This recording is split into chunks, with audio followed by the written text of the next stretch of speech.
Entonces, cuando tengo los tres elementos juntos, hemos analizado por separado cada uno y ahora vamos a analizar los tres elementos juntos. Sería el cuarto circuito.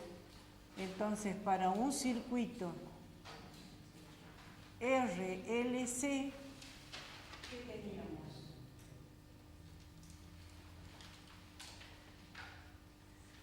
Con un generador, por supuesto, de corriente alterna.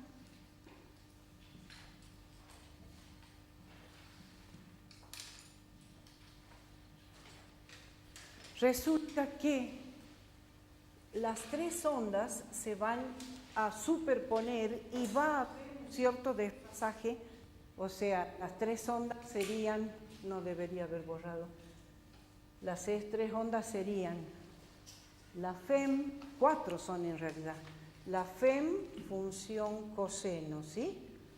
La corriente desfasada, un pequeño ángulo, pero también función coseno, entonces creo que venía más o menos así. La bobina, 90 grados, o sea, la bobina empezaba como función seno, pero también desfasada 90 grados con respecto a phi, entonces empezaría más o menos así, a ver, ¿sí?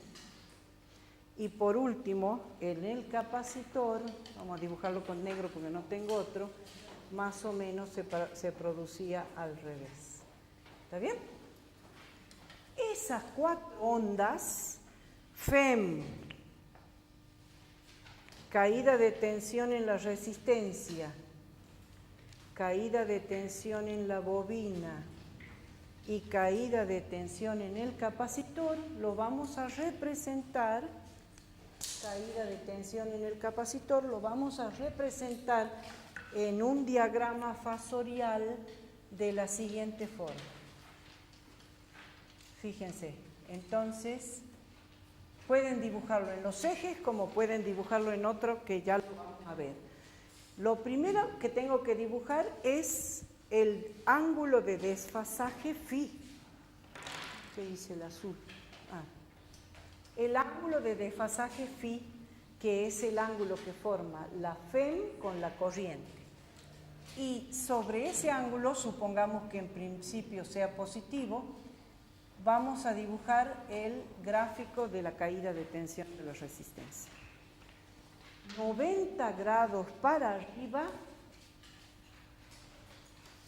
voy a dibujar la caída de tensión en la bobina, y 90 grados para abajo, la caída de tensión en el capacitor. ¿Me van siguiendo? Donde dije que este ángulo era el ángulo de desfasaje entre la FEM y la corriente. Con lo cual, ¿qué estoy diciendo? Tengo tres vectores que sumados me tienen que dar el valor de la FEM. Entonces, ¿pero cómo se suman los vectores? Se suman vectorialmente. ¿Estamos de acuerdo?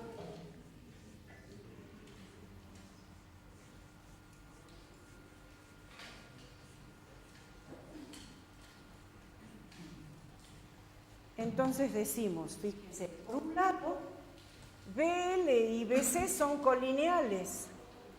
BL y BC son colineales, por lo tanto, la suma de ellos va a ser BL menos BC.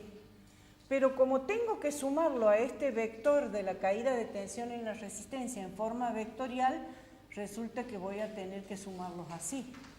¿Se entiende? Y esa suma vectorial de estos tres vectores me tiene que dar la FEM.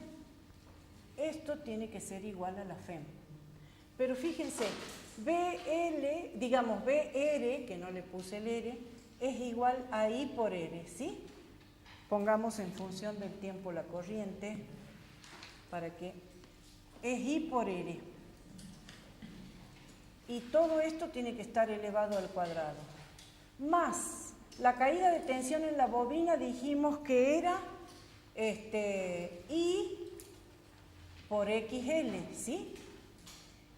Y la caída de tensión en el capacitor, no, es sí, I por XL. Y acá esto es I por XC. Y todo elevado al cuadrado. De tal suerte que entonces puedo sacar fuera de la raíz el I, porque I al cuadrado y aquí también I al cuadrado lo puedo sacar fuera de la raíz. ¿Y qué me queda? R cuadrado más XL, que es omega por L, XC, que es 1 sobre omega por C, todo elevado al cuadrado, y esto es igual a E0. Con lo cual volvemos a llegar a que la corriente es igual a E0, bueno, la corriente máxima, ¿no?, sobre la raíz de R cuadrado más omega por L menos 1 sobre omega por C al cuadrado. ¿Está bien? Con lo cual hemos vuelto a llegar a que la corriente es la FEN máxima dividido la impedancia, donde la impedancia es este mismo término que vimos hace rato matemáticamente. Esto lo sacamos de la suma de los vectores. ¿Se ve? R cuadrado más omega por L menos 1 sobre omega por C al cuadrado. Bien, pero resulta que con este valor yo puedo sacar qué corriente máxima está trabajando el circuito, pero también puedo sacar cuánto vale el ángulo de desfasaje. Entonces, el ángulo de desfasaje va a ser igual al arco tangente, ¿sí?, de omega por L menos 1 sobre omega por C dividido la resistencia. Entonces, con estas dos ecuaciones hemos solucionado, digamos, con estas dos ecuaciones hemos encontrado la solución del circuito de corriente alterna. Pero ahora entonces tengo que decir, si phi es mayor que 0, es decir, si el ángulo phi es positivo, ¿qué quiere decir? Si el ángulo phi es positivo, quiere decir que omega por L es mayor que 1 sobre omega por C, del triángulo de impedancia que vimos hace rato. ¿Sí? Y en este caso el circuito es inductivo. Y ahora vamos a hacer los diagramas fasoriales de cada uno, ¿no? Porque ahí no lo terminé, falta sumar vectorialmente esto para que dé el FEM. Pero ya lo vamos a hacer de acuerdo a los tres ángulos posibles. Si el ángulo de desfasaje es menor que 0, ¿qué quiere decir? Quiere decir que omega por L es más chico que 1 sobre omega por C y el circuito es capacitivo. Sí.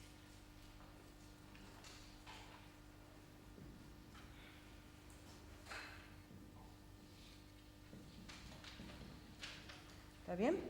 Y por último, si phi es igual a 0, el circuito es resistivo o resonante. ¿Está bien? Bien. Veamos entonces cómo son, para los tres casos, los diagramas fasoriales.